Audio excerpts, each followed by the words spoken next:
इस फिल्म की कहानी एक ऐसे कपल पर आधारित है जो शहर से दूर एक पुराने घर में रहने के लिए जाते हैं। उस घर के अंदर उन्हें एक ऐसा कमरा मिलता है जो उनकी सभी इच्छाओं को पूरा कर देता है। अब वो दोनों अपने इस लालच को पूरा करने के लिए किस हद तक जाते हैं और उनके साथ आगे क्या क्या होता है, ये हम आज की इस एक्सप्लेनेशन में देखने वाले हैं। आज मैं जिस फिल्म को एक्सप्लेन करने वाला हूँ उस फिल्म का नाम है द रूम और ये फिल्म 2019 में रिलीज हुई थी। मूवी की शुरुआत में हम एक कपल मैट और केट को देखते हैं जो शादी के बाद अपनी लाइफ को एक नए सिरे से चालू करने के लिए शहर से दूर एक टाउन में आते हैं। उस टाउन में वो एक पुराना घर खरीदते हैं जो बहुत ही बड़ा और आलीशान होने के बावजूद भी उनको बहुत सस्ते में मिल जाता है। उस घर की सफाई करते वक्त उनको एक कमरा दिखाई देता है जिस पर एक बड़ा सा लोहे का गेट लगा होता है। वहाँ पर उन्हें उस गेट की चाबी भी मिल जाती है, पर जब वो उस गेट को खोलते हैं तो उन्हें कमरे के अंदर कुछ नहीं मिलता। उस गेट को खोलने के साथ ही वो देखते हैं कि पूरे घर की लाइट्स ब्लिंक करने लगी हैं और अचानक सभी लाइट्स बुझ गई हैं। अगले दिन मैट घर की लाइट्स ठीक करने के लिए एक इलेक्ट्रिशियन को बुलाता है और जब वो लोग बेसमेंट में जाते हैं तो वो देखते हैं कि पूरा बेसमेंट वायर से भरा हुआ है। ये देखकर उस इलेक्ट्रिशियन को भी कुछ समझ में नहीं आता और वो वहाँ से बाहर आ जाता है। पर जाते जाते वो इलेक्ट्रिशियन मैट को बोलता है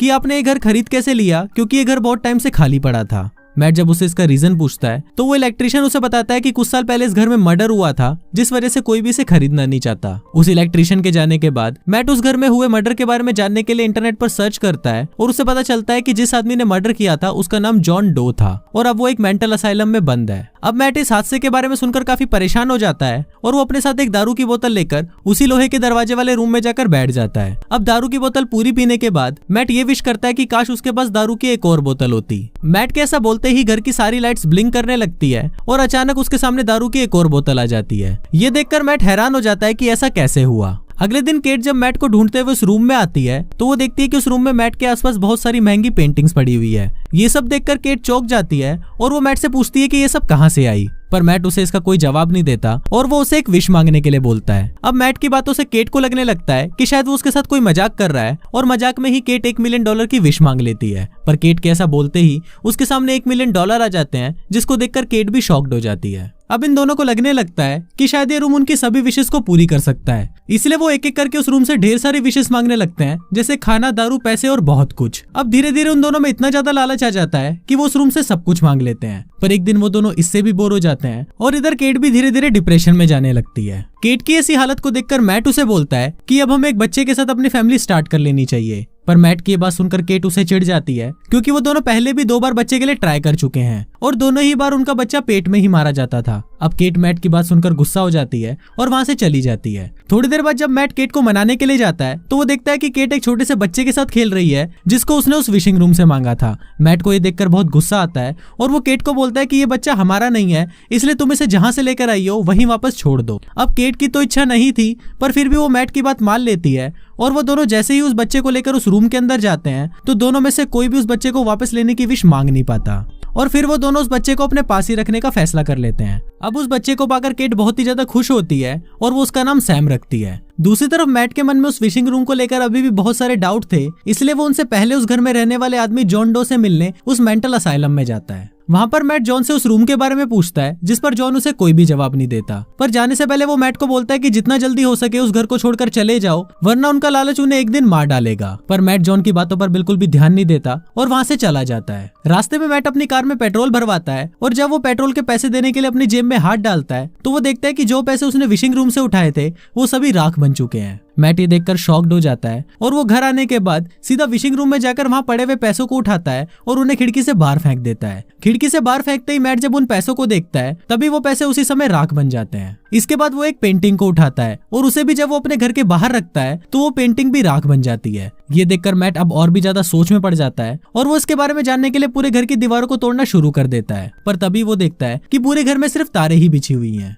दूसरी तरफ केट सैम को लेकर बाहर घूमने जा रही होती है पर तभी मैट केट के पास आता है और उसे बाहर जाने से मना कर देता है। पर केट मैट की बात नहीं सुनती और वो सैम को लेकर बाहर चली जाती है। बाहर जाते ही केट देखती है कि सैम रोना शुरू कर देता है और धीरे धीरे उसका शरीर भी गलने लगता है। अब इसको देखकर केट भी चिल्लाने लगती है और केट की आवाज सुनकर मैट भागता हुआ बाहर आता है और तुरंत सैम को उठाकर अंदर ले जाता है। फिर केट जब घर के अंदर आती है तो वो सैम को देखकर शॉक्ड हो जाती है। वो देखती है कि सैम अब पहले से बड़ा हो चुका है। फिर मैट केट को समझाता है कि ये घर एक प्रिंटर के जैसा है, ये किसी भी चीज को बना सकता है पर तुम्हें उस चीज को घर के अंदर ही रखना पड़ेगा क्योंकि घर से बाहर निकलते ही वो चीज पूरी तरह राख बन जाएगी। अब इसके बाद से ही केट सैम को लेकर और भी ज्यादा पॉसेसिव हो जाती है और वो पूरे घर को लॉक कर देती है जिससे सैम कभी भी घर से बाहर निकल ही ना पाए। इसके अलावा केट सैम को डराने के लिए उसे ये भी बोलती है कि इस घर के बाहर बहुत ही खतरनाक जम्स हैं और अगर वो इस घर से बाहर गया तो वो जम्स उसे पकड़ लेंगे। अब ऐसे ही कुछ दिन बीत जाते हैं और एक दिन मैट देखता है कि सैम उस विशिंग रूम में जाकर खेल रहा है और उसे उस रूम की पावर्स के बारे में भी पता चल चुका है। अब सैम को उस रूम में देखकर मैट उस पर बहुत गुस्सा करता है और उसे डांटने लगता है, पर केट मैट को सैम को डांटता हुआ देखकर उससे ही झगड़ा करने लग जाती है। तभी घर के फोन की घंटी बजती है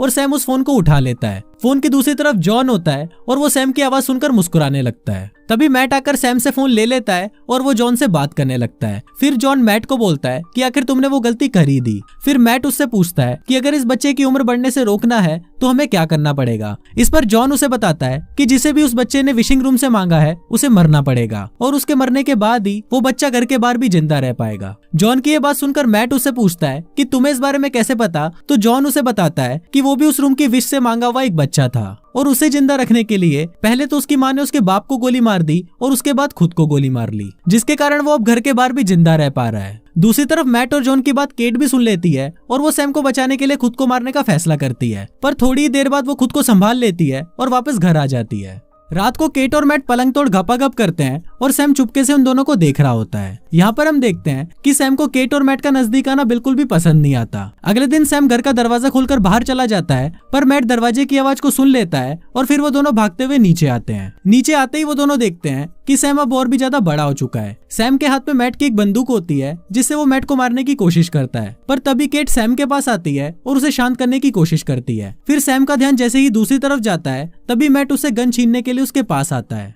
अब दोनों में ही लड़ाई होने लगती है और जब केट उसको छुड़ाने के लिए उसके पास जाती है तभी उसे एक जोर का धक्का लगता है और उसका सिर एक पियानो से टकराता है, जिससे वो वहीं बेहोश हो जाती है। थोड़ी देर बाद जब केट को होश आता है तो वो देखती है कि उसके सामने सिर्फ मैट बैठा हुआ है। फिर केट मैट से सैम के बारे में पूछती है तो वो उसे बताता है कि लड़ाई करते वक्त उसके हाथ से गोली चल गई जिससे सैम की मौत हो गई और फिर उसने सैम को घर से बाहर फेंक दिया और वो राख बन गया। अब केट को ये सुनकर सैम के बारे में बहुत बुरा लगता है, पर थोड़ी देर बाद मैट उसके पास आता है और उसके साथ जबरदस्ती गपागप करने की कोशिश करता है। तभी केट को समझ आ जाता है कि ये मैट नहीं बल्कि सैम है। फिर केट उससे बचने के लिए वहाँ से भागने की भी कोशिश करती है, पर सैम उसे पकड़ लेता है और उसके साथ गपागप करने लगता है। दूसरी तरफ रियल मैट को भी होश आ जाता है और वो देखता है कि वो उसी घर में तो है पर किसी दूसरी ही दुनिया के। फिर मैट उस घर की दीवारों को तोड़ने लगता है और इसी के साथ साथ उसे अपनी दुनिया के उस घर में आने का भी रास्ता मिल जाता है। फिर मैट केट को बचाने के लिए उसके पास आता है, पर थोड़ी देर बाद सैम भी वहाँ पर आ जाता है और वो उसे मारने की कोशिश करता है, पर तभी मैट घर का दरवाजा खोल देता है और वो सैम को लेकर घर से बाहर चला जाता है। घर से बाहर आते ही सैम की उम्र तेजी से बढ़ने लगती है